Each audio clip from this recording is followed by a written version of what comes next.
All right, we can see that. All right, you can all see it. That's great. And everyone can hear me clearly, I hope. Yeah, loud and clear. Yep, beautiful. Well, good morning, everybody. And it's a pleasure again to meet with you. And the topic I decided that we would be exhorted on this morning is the topic of life into life. And for those of you who don't know, I live in the Barossa Valley in South Australia, a very famous wine region internationally, one of the best in the world. And so for us, the cycle of life around the vineyards and the making of wine is something that we see very closely all through the year. It gets people quite excited. It gets people quite stressed. It's the way of living in our area. So we've just finished our vintage for 2025, and it was an excellent year. So that's a good thing in terms of the quality. But there were some very big challenges that we faced with frost and some other issues that came about. But it got me really thinking about the symbol of wine and why we've got the symbol of wine that we take every Sunday. Why Jesus brought about I suppose the process and the regular breaking of bread and drinking of wine that he asks us to do every week. And so what I would like to do this morning is to run through just the winemaking process and how that aligns with the maturation and the development of our spiritual lives and why it's quite applicable to have as an emblem to take every week. And the title, Life into Life, is a little bit cryptic, and it will be on the final slide that we will really sort of explore that idea and why we've called it that. So you have to forgive me, I'm just working on a brand new computer because my computer decided to die during the week, which is why I jumped across different Zoom streams you might have seen during the hymn. It was in a browser and it wouldn't let me do some things that we're going to hopefully get through, and hopefully we have no hassles from that shuffle that I've had to do. So I thought I would just show you some winemaking that we do. So this is our fruit on the left side of the image. This is our fruit just out of the crusher coming into a holding vat. So you can see the berries there have been crushed a little bit. It's an action photo. There's a little bit of blur there, but that's more about an appetizing image to make you salivate a little bit, get a little bit excited about the topic. And on the right-hand side is an old photo. So I went through some older pictures just the other night because we drank one of our wines that was from 2017. And so I pulled up some photos from that era and sort of had a bit of nostalgia about them. So on the right-hand side is my brother Jono plunging our ferment, which one we'll get into the process. We'll be able to see when that occurs. This is one of our really early vintage photos. So this is actually in my own property. So this is when we were very small. I think we made about 4 ton of wine, or we crushed 4 ton of fruit that year. And this is actually a middle of the night photo. One of our particular vineyards matures very late in the season.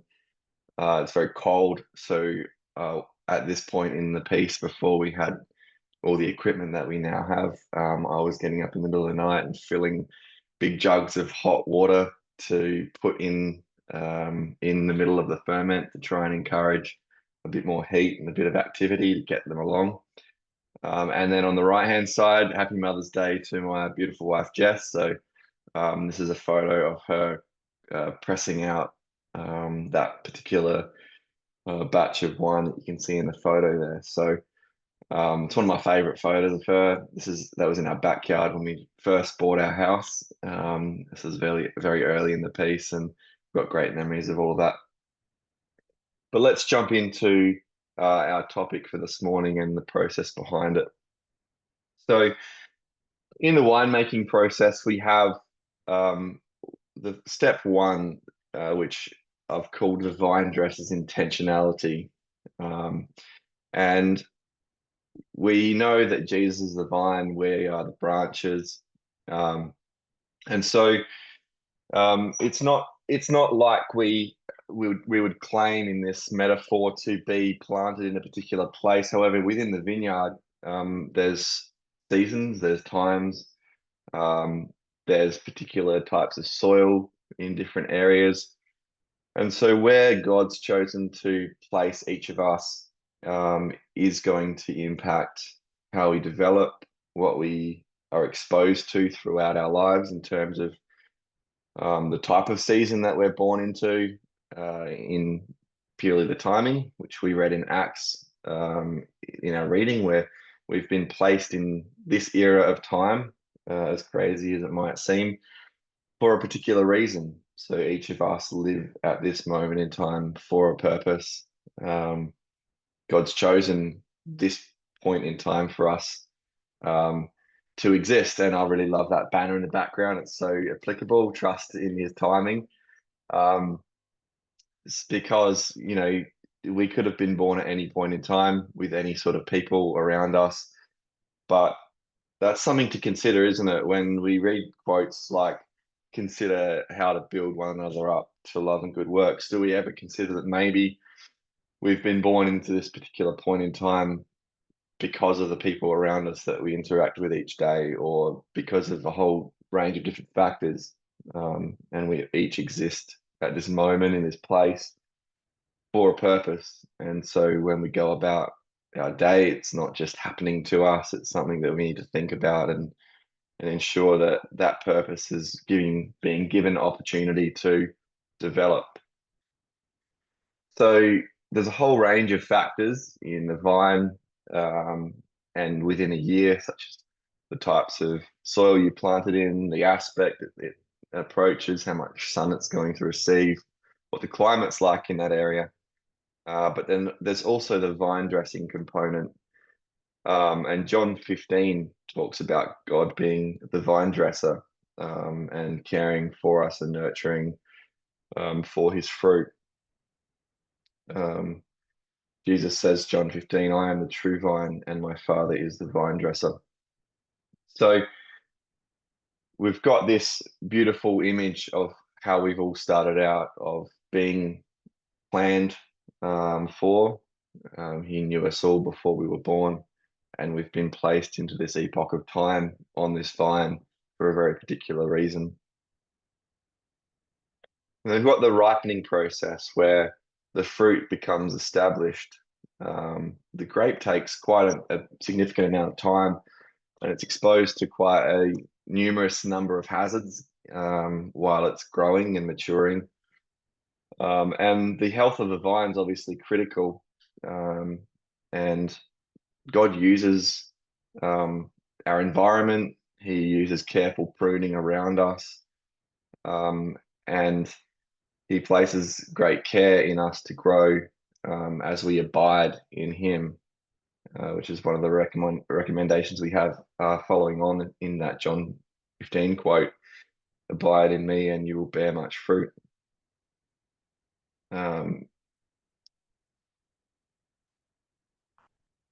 We've got the next phases of the process. As the fruit's matured, we get into harvest. And harvest is a really tricky time. So if you ask Jono, who's our winemaker, my brother Jono, one of the most important things in making good wine is firstly that you have good fruit. That's step one. Have a good vineyard that's well cared for, well nurtured. But then the time and the timing of when the fruit is picked is absolutely critical. So if you pick it too soon, it may be too sour, it may not have enough sugar, it might not be well prepared to go into a ferment, and you might have missed great opportunity for it to have developed a little more. But if you leave it too long, it may start to rot. You may start to lose portions of the vineyard. It may become a little too sickly and sweet. There's a whole range of factors around the timing of the harvest that's critical. And trust in his timing is absolutely critical, because God knows when we're right and when we've matured on the vine, to then be exposed to the next stage and plan that he has for us in the process of becoming wine. To everything, there's a season, and there's a time to plant and a time to be plucked up. Ecclesiastes talks about that. We'll go back to that one because I'm just trying to scroll in the background on my unorganized speaker's presentation notes, because they're normally on my other side. But with the new computer, it's doing whatever it wants to do. Sorry.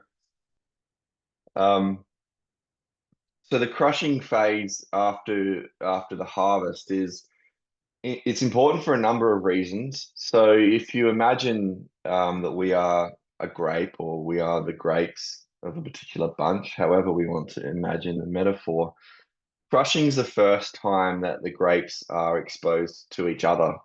And so if you imagine that we've matured enough on the vine and we've grown to then start interacting with other grapes, this is when it occurs, and there's a process of being crushed, of having the identity that we had.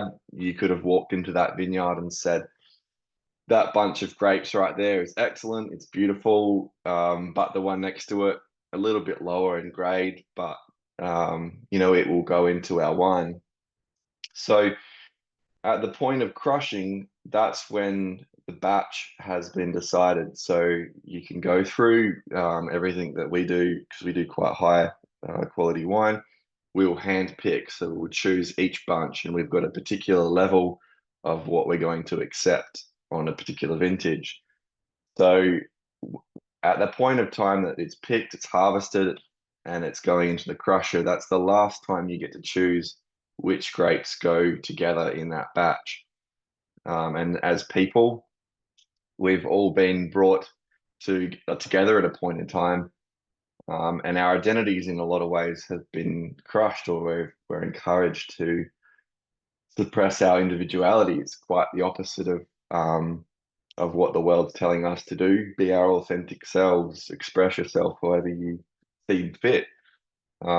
This concept of crushing is complete opposite of that, where it's we're no longer individuals, we're no longer on our own, we're coming together, and sometimes it may be painful.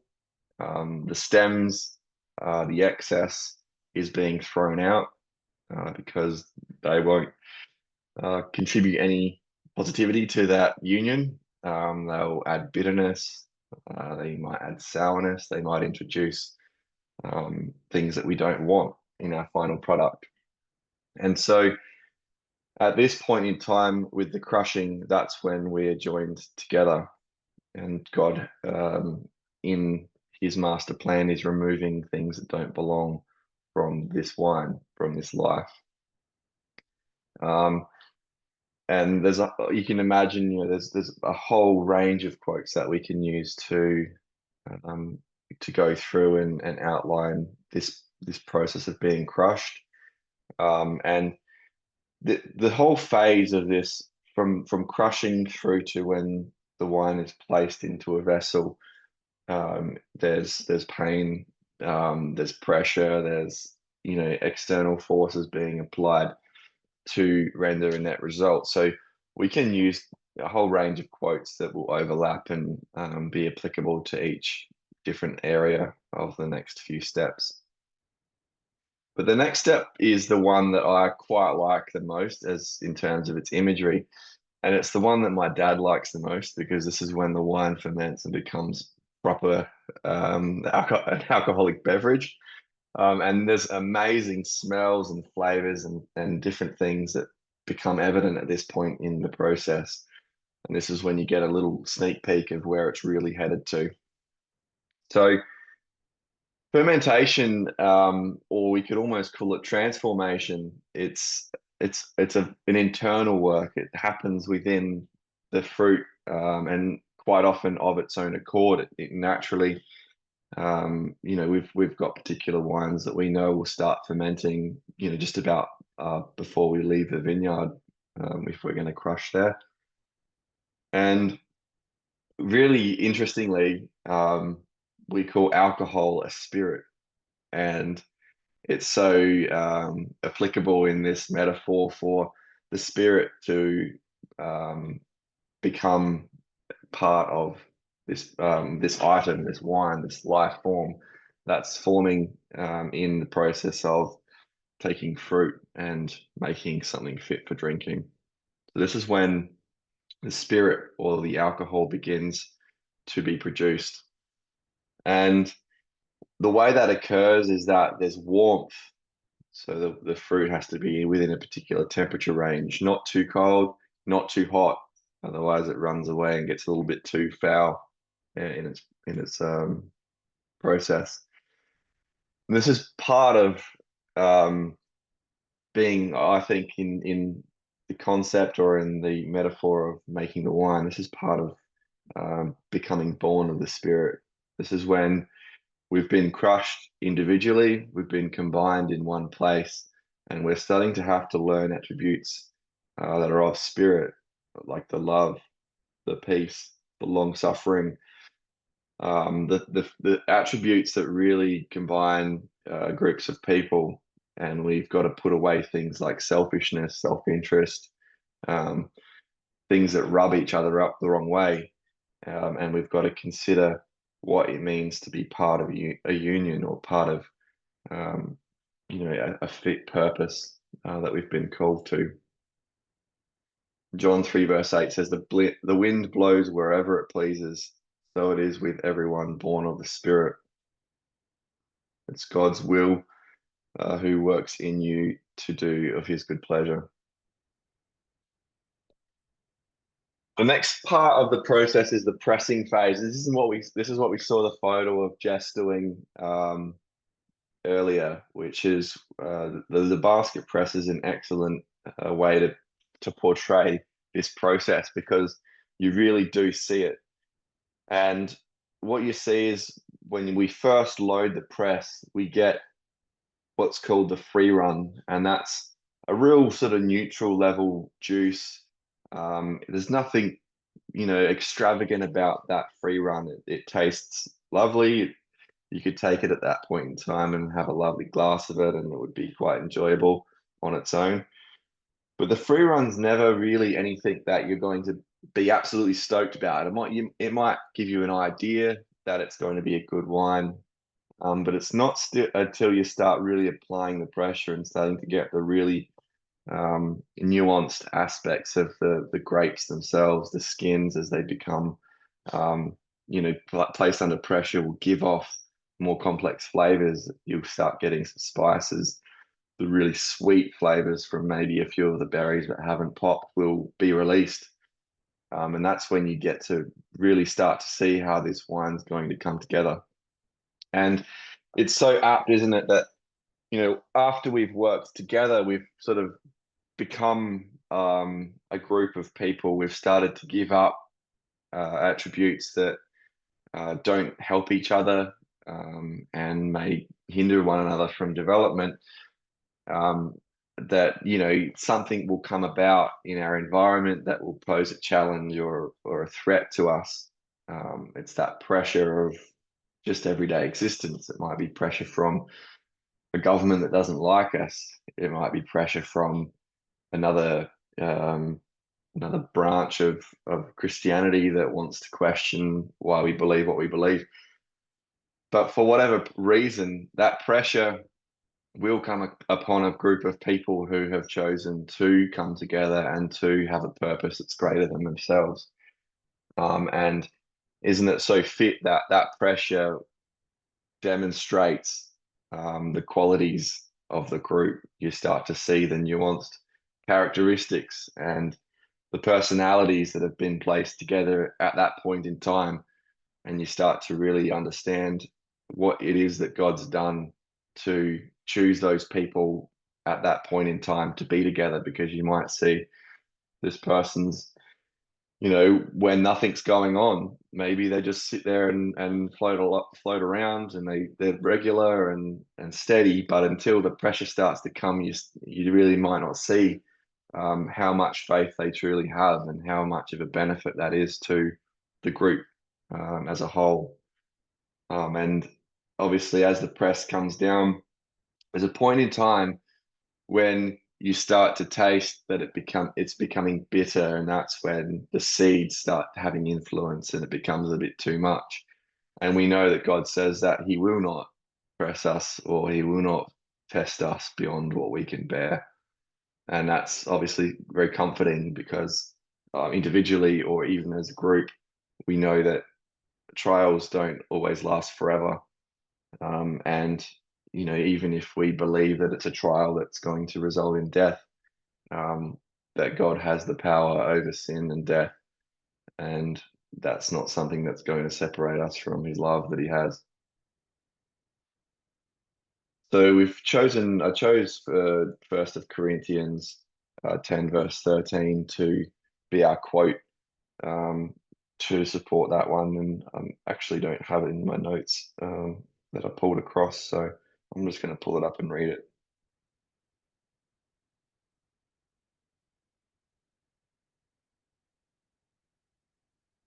First Corinthians 10 verse 13.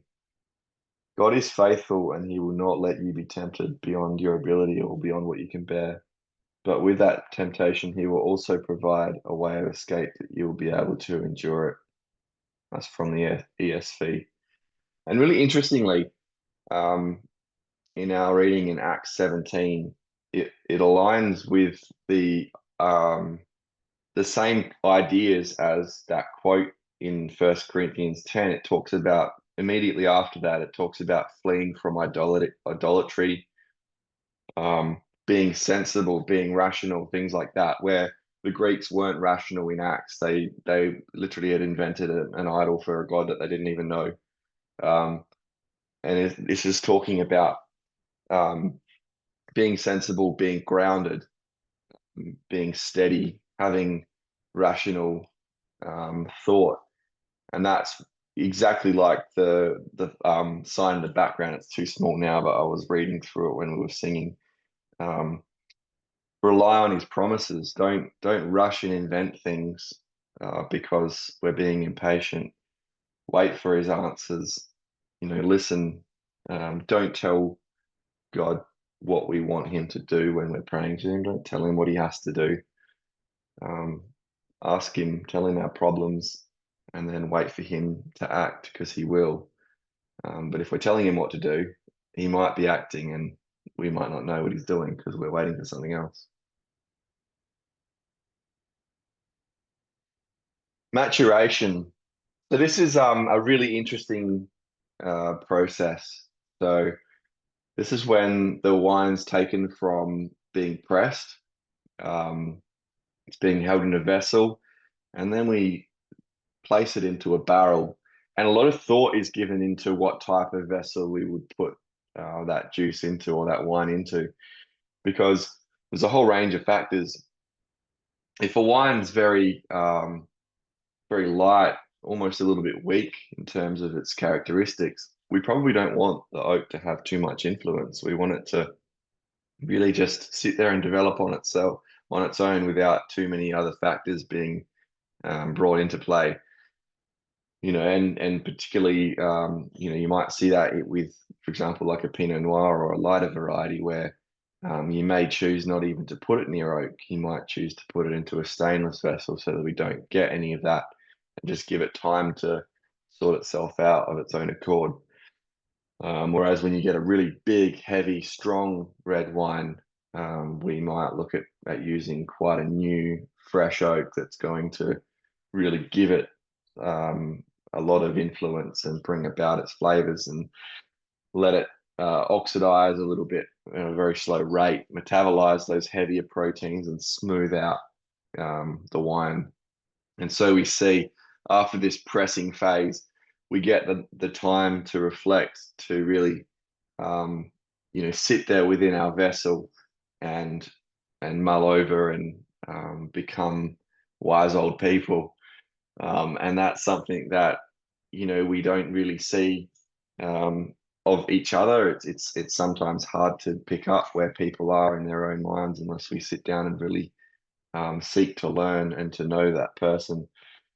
Often this happens over a very long period of time through life's challenges, through exposure to different things. And maybe you were pressed and were much closer to being a finished wine, and you don't need too much of life's pressure. Or maybe you are a big, strong person and you need a lot of influence, and you need to be exposed to a lot through this process. So maybe you find more and more things coming your way to really develop and mature who you are. And certainly, there's times in life where I look at myself and this process of what happens in my own thoughts and in my own private battles, to really sort of think, oh, gee, that must be that part of my character that's a little bit too big to be left alone. So this is the part where um, we become influenced by the environment that we're placed in, or the environment where we put ourselves in. And this can take quite some time. Um, James 1 verse 4 says, "Let perseverance finish its work, so that you may be mature and complete." And this is about remaining steady and patient to let things take its time.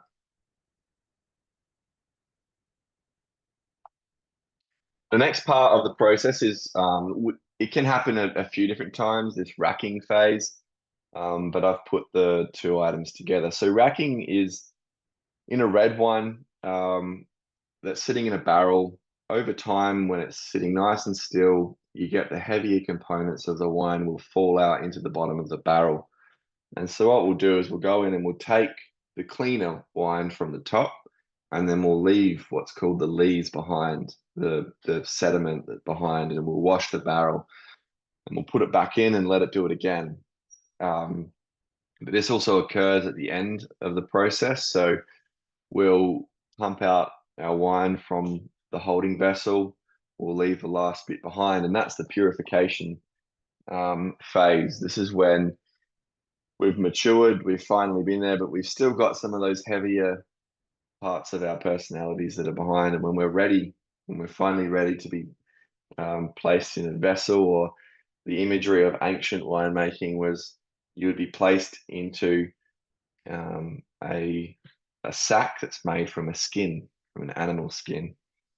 And so you could almost call this process, or when we're ready to be bottled, you could almost say that that's when we've developed to our full potential, when God's ready for us to pass away, or when we're a complete work. This is when this purification process really becomes relevant. And obviously, I don't need to bring up how many times the Bible talks about being purified. You've got Malachi 3 verse 3 on your screen there, 1st of John 3 verse 3, Psalms 139 through verse 20s. It's all about that process. We've got the imagery of being purified like gold. It's the same way, it's just the opposite. With gold, you clean off the top. With wine, you clean what falls out at the bottom. But this process of being purified, of being racked off, that's God purifying us, refining us before we're ready to be poured out. And of course, this is the final process, being poured out, having attributes of us. And I like to think of this process as being, as portraying itself in two different ways. I think this is relevant for our lives as a whole. So from our spiritual infancy through to our death, if we want to call it that, or the return of Jesus. I like to think of this process occurring the whole way through. But I think it's also relevant for different parts of our characters where a new part of us is being formed and developed through until we can pour that on others or express it to other people. So I think there's two ways that we could look at this imagery. But if you look through scripture, if you just do a search for poured out, you'll find it's all through. So this metaphor of us being matured and developed into a life form or into um, having the spirit within us to pour to others in terms of the spirit of Christ, the spirit, the fruit of the spirit, having those attributes that we can express to other people. That's a concept that's very, very strong all through scripture. Um, and Romans 12 verse 1 is a really, it aligns perfectly with Jesus. It says, offer your bodies as a living sacrifice that you be poured out on them. But what I want to do is finish this picture with the marriage supper of the Lamb, which um, it just is so fitting if you think about it. And I think that in a lot of ways, where we started life into life, the reason I called um, this topic or this concept that is because at the wedding of Cana, Jesus took life. Water is a symbol of life. When they go to a planet to see if it's capable, first thing they want to see is water. So he took water and he turned it to wine, which is a symbol of life. So what we have is natural life turning into spiritual life. And that's what this process is. And in some ways, the marriage supper wouldn't even need to be a thing, as in it wouldn't even need to be a formal supper or a formal marriage event or even a celebration, because really what it's going to be is a whole bunch of spiritual lives in the imagery of wine being brought together and celebrated and opened for one another. Um, and so it's this beautiful image of just basically um, a second cameo of the wedding in Cana, where our lives, our natural human lives that were given to us, um, we've been open to letting God work, have us on His vine, um, being remaining in the vine long enough to mature into fruitful grapes, bearing, being patient, working with one another in order that the Spirit would be built up within us, enduring the trials to develop those characters into something that can be bottled for the joy of God to be poured out, that our lives will be like a sweet smell to Him. And there's just so much that is encapsulated in this metaphor that we could pull. Um, but yeah, I think it really does culminate in the marriage supper um, when, the people who have been transformed, who have been renewed into fine wine, who have been refined, um, will be celebrated in joy and union with Jesus at His return. And so I think, yeah, it's a perfect segue into the emblems. I'm hoping to play a song if that's okay. I'm hoping that the audio will come across for you. So I'm just going to cancel this screen share and share a different screen if that will work.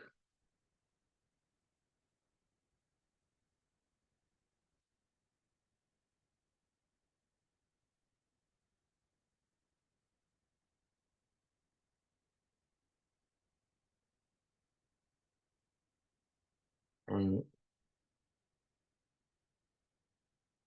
just give me a thumbs up if the sound comes up immediately.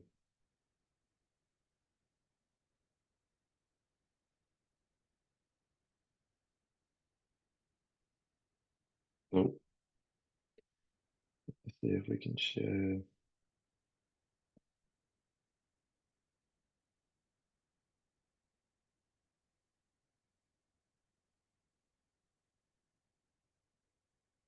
Yeah, sound.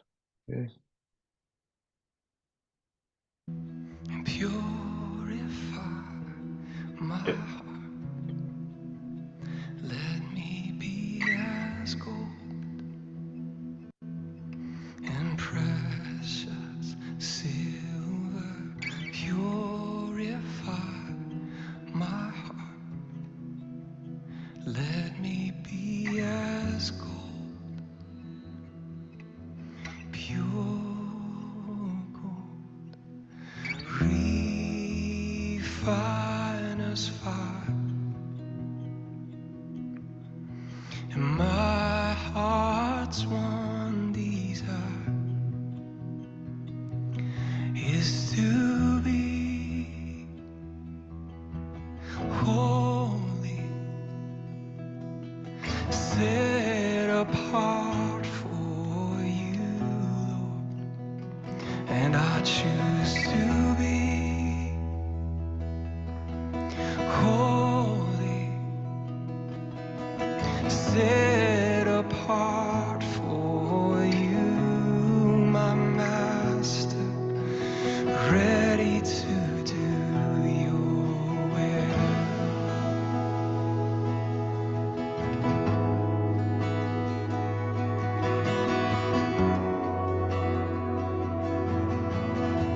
Purify and purify my heart.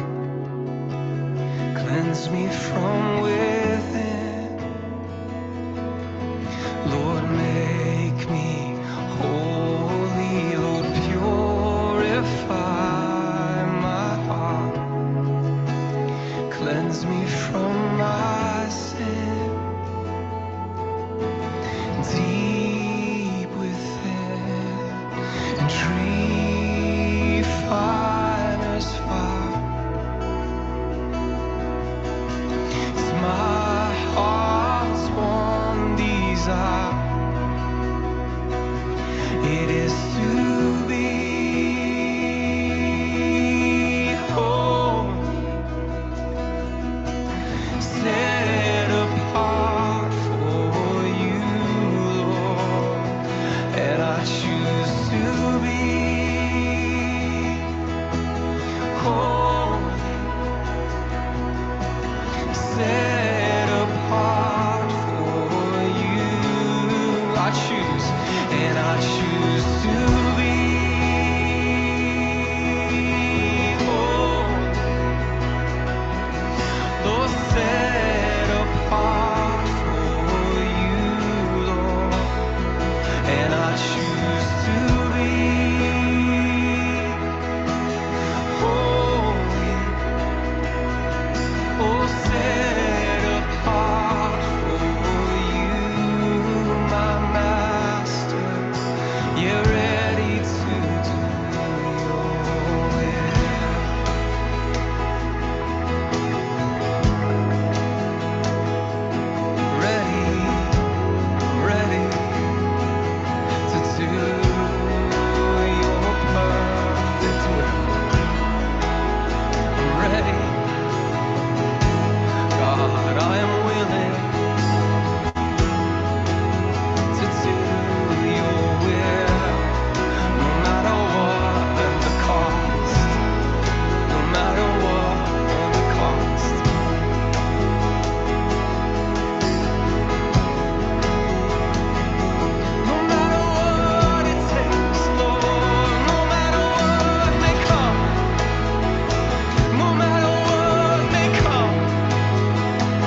set apart for you, my master, ready